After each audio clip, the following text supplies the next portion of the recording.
தமிழில் பேசணும். அந்த எல்லாருக்கும் பெரியவங்களுக்கு எல்லாரும் வணக்கம். அந்த உங்களை மாதிரி நானும் வந்து ஒரு பெரிய ஃபேன்.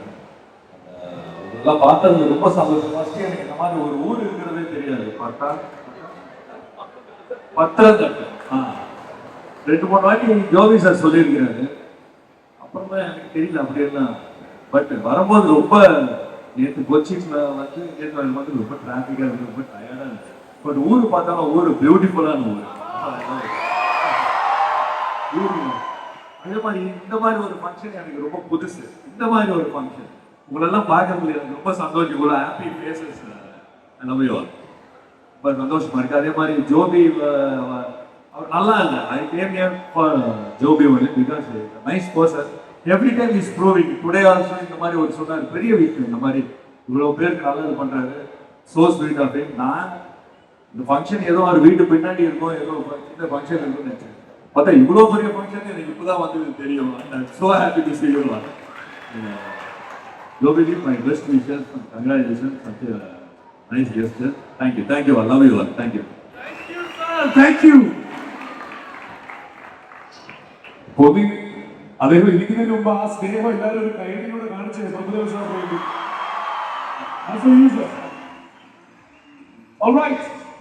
ഞാൻ പറഞ്ഞു ഉൾപ്പെടെയുള്ള സിനിമകളിൽ തമിഴിൽ അഭിനയിച്ചാലും ഇന്നും നമ്മൾ പറയും മലയാളത്തിന്റെ സ്വന്തം മഞ്ജു വാര്യർ.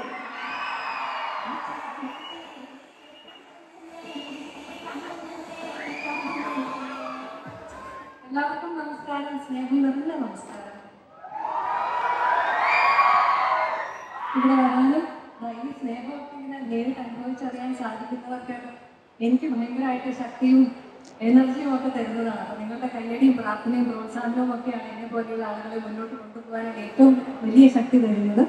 ഇവിടെ വന്ന് വീണ്ടും ഇത്രയും സാധാരണ പ്രൊഡ്യൂസർ പറഞ്ഞതുപോലെ പലതരത്തിലുള്ള ഉദ്ഘാടന ചടങ്ങുകളിലും അവാർഡ് ദാന ചടങ്ങുകളിലും ഒക്കെ പങ്കെടുത്തിട്ടുണ്ടെങ്കിലും ഇങ്ങനെയുള്ള ഈ തരത്തിലുള്ള ഒരു സായാഹ്നത്തിൽ പങ്കെടുക്കുന്നതിൽ ഒരു പ്രത്യേക സന്തോഷമുണ്ട്. ശരിക്കും നമ്മൾ ജീവിച്ചിരിക്കുമ്പോൾ എല്ലാവരെ കൊണ്ടും നല്ലത് പറയിക്കാനും എല്ലാവർക്കും വേണ്ടി നല്ലത് ചെയ്യാനും ഒക്കെ ഒന്ന് വിചാരിച്ചാൽ എല്ലാവർക്കും സാധിക്കുന്ന ഒരു കാര്യമാണ്. പക്ഷേ മരിച്ചു കഴിഞ്ഞിട്ടും അതേ നല്ല പേരോടുകൂടി എന്താ പറയുക, നമ്മുടെ സമൂഹത്തിന് നല്ലത് ചെയ്യാനും ഒരുപാട് ആളുകളെ കൊണ്ട് സ്നേഹത്തോടെ ഓർമ്മിപ്പിക്കാനും ഒക്കെ സാധിക്കുന്നത് വലിയ പുണ്യജന്മങ്ങൾക്ക് മാത്രമേ സാധിക്കുള്ളൂ എന്ന് വിശ്വസിക്കുന്ന ഒരാളാണ് ഞാൻ. ഇന്ന് ഇവിടെ കൂടിയിരിക്കുന്ന ഈ ഒരു വലിയ ജനക്കൂട്ടം തന്നെ തെളിവാണ്. ശ്രീ സാമുൽ വർഗീസ് ഇവിടെ നേരത്തെ പറഞ്ഞതുപോലെ അദ്ദേഹം എങ്ങനെയാണ് ജീവിച്ചിരുന്നത്, ഇവിടെയുള്ള ആളുകളിൽ അദ്ദേഹം ഉണ്ടാക്കിയിരുന്ന ഒരു ഇംപ്രഷൻ എന്തായിരുന്നു എന്നുള്ളത് മനസ്സിലാക്കാൻ ഈ ഒരു വലിയ കൂട്ടായ്മ തന്നെ ധാരാളമാണ്. അദ്ദേഹത്തിൻ്റെ ഭാര്യ ഇവിടെയുണ്ട്, അദ്ദേഹത്തിൻ്റെ സ്നേഹമുള്ള മകൻ ജ്യോതി ഇവിടെയുണ്ട്. അപ്പോൾ അദ്ദേഹത്തിൻ്റെ പേരിൽ ഇങ്ങനൊരു ട്രസ്റ്റ് ആരംഭിക്കുന്നതിൽ ഞാൻ ഹൃദയപൂർവ്വം അഭിനന്ദനവും ആശംസകളും അറിയിക്കുകയാണ്. നമ്മൾ ഇപ്പോൾ നമ്മളെ കൊണ്ടാവുന്ന രീതിയിൽ ഇപ്പൊ ഞാനൊരു ഉദാഹരണം പറയാം. അപ്പൊ നമ്മൾ ജീവിച്ചിരിക്കും, നമുക്ക് എത്രമാത്രം പണമുണ്ടായാലും എത്രമാത്രം നമ്മൾ നേട്ടങ്ങൾ വെട്ടിപ്പിടിച്ചാലും ഒക്കെ അതിന് കിട്ടുന്ന സന്തോഷത്തിന് ഒരു പരിധിയുണ്ട്. പക്ഷെ നമ്മളുടെ ഒരു സഹജീവിക്ക് ഒരു ഉപകാരം ചെയ്യുക, നമ്മൾ കാരണം മറ്റൊരാളുടെ മുഖത്തൊരു പുഞ്ചിരി വിടരുക എന്ന് പറയുമ്പോൾ അതിലും വലിയൊരു പുണ്യം ഈ ലോകത്ത് തന്നെ ഉണ്ടാവുന്നതാണ് ഞാൻ വിശ്വസിക്കുന്നത്. അപ്പൊ അതിന് തന്നെ ഏറ്റവും വലിയ ഒരു സ്നേഹമുള്ള ഒരു മകന്റെ കടമയാണ് ഈ ജോബിയുടെ നിർവഹിച്ചിരിക്കുന്നതെന്ന് തീർച്ചയായിട്ടും അദ്ദേഹത്തിന് അത്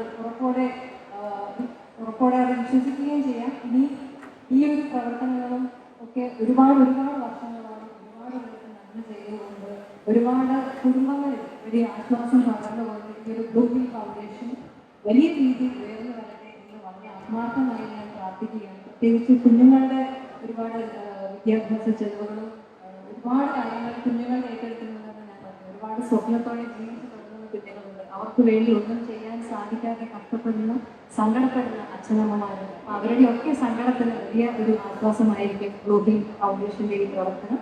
അതുകൊണ്ട് എല്ലാവിധ നന്മകളും ആശംസകളും ഗ്ലോബൽ ഫൗണ്ടേഷന്. സ്നേഹം നിറഞ്ഞ പത്തനംതിട്ട ഈ നാടിൻ്റെ പേര് ഞാൻ വീണ്ടും പറഞ്ഞു. അല്ല തോന്നിയല്ല അട്ടച്ചാക്കൽ നിവാസികളും തോന്നി നിവാസികളും നിങ്ങൾക്ക് എല്ലാവർക്കും കേരളവും കടന്ന് ഇന്ത്യ മുഴുവൻ അറിയപ്പെടുന്ന ഒരു വലിയ ഒരു ചാരിറ്റബിൾ ഒരു ഓർഗനൈസേഷനായിട്ട് ഒരു ഫൗണ്ടേഷൻ വളരട്ടെ എന്ന് ആശംസിക്കുന്നു. അതിന് വലിയ എനിക്ക് സന്തോഷം പറയാനുള്ളത് ഇന്ന് ഈ വേദിയിൽ ഞാൻ ഇവിടെ വേദിയിൽ ഇരിക്കുന്ന പ്രഭുദേവ സാറിനെ കുറിച്ച് എനിക്ക് പറയാതെ നിർത്താൻ നിവർത്തിയില്ല. കാരണം എന്നെക്കുറിച്ച് അറിയാവുന്ന എൻ്റെ അഭിമുഖങ്ങളോ എങ്കിലും വാങ്ങിച്ചിട്ടുള്ളവർക്ക് എല്ലാവർക്കും അറിയാം പ്രഭുദേവ സാറിനോട് എനിക്ക് കുട്ടിക്കാലം തൊട്ടുള്ള ഒരു ആരാധന എന്ന് പറയുന്നത്. അത് നിങ്ങൾക്ക് ഒരുപാട് പേർക്ക് അങ്ങനെ കാണും. ഞാൻ 10ാം ക്ലാസ്സിലൊക്കെ പഠിക്കുന്ന സമയത്ത് അതിനു മുമ്പേ പ്രഭുദേവ സാർ അഭിനയിച്ച പാട്ടുകളുടെ ഒരു വീഡിയോ കാസറ്റ് ഞാൻ ഉണ്ടാക്കി ഞാൻ എൻ്റെ വീട്ടിൽ സൂക്ഷിച്ചിരുന്നു. 10ാം ക്ലാസ് പരീക്ഷയ്ക്ക് പോകുന്നതിന് മുമ്പ് സാധാരണ നമ്മൾ പൂജാമുറിയിൽ കയറി പ്രാർത്ഥിച്ചിട്ടാണ് പോകും. പക്ഷെ ഞാനൊരു 2 പാട്ട് പ്രഭുദേവ സാർ വീഡിയോ പ്ലെയറിലിട്ട് കണ്ടിട്ടാണ് ഞാൻ പരീക്ഷയ്ക്ക് പോകുന്നത്. അപ്പം അത്രയും ആരാധനയും കുട്ടിക്കാലം തൊട്ടുള്ള ഒരു മനസ്സിൽ ഞാൻ ആരാധിക്കുന്ന ഒരു വ്യക്തിയാണ് പ്രഭുദേവ സാർ. അദ്ദേഹത്തിനോടൊപ്പം ഈ വേദിയിൽ ഇരിക്കാൻ സാധിച്ചതിലും എനിക്ക് വലിയ സന്തോഷമുണ്ട്. അതിന് ഒരു അവസരം ഉണ്ടാക്കിയിട്ടുള്ളത് ഗോകുൽ ഫൗണ്ടേഷൻ്റെ ഒരു ഉദ്ഘാടന ചടങ്ങാണ്. ഈ ജോബിക്കും ഈ ചടങ്ങിലേക്ക് സ്നേഹപൂർവ്വം ക്ഷണിച്ചത് സിനുവാണ്. അപ്പം അദ്ദേഹത്തിനും ഈ ജോബിയുടെ കുടുംബത്തിനും മാഡത്തിനും എല്ലാവർക്കും സ്നേഹം നിറഞ്ഞ് ആശംസകൾ അറിയിക്കുന്നു. എല്ലാവർക്കും ആരോഗ്യവും മനസ്സമാധാനവുമുള്ള ഒരു ജീവിതം ഉണ്ടാവട്ടെ എന്ന് പാടുപാടാം. Thank you. നിങ്ങളുടെയൊക്കെ ഈ സ്നേഹത്തിന് മനസ്സ് നിറഞ്ഞ് 10,000 വാക്കുകൾ അങ്ങോട്ടും സ്നേഹം.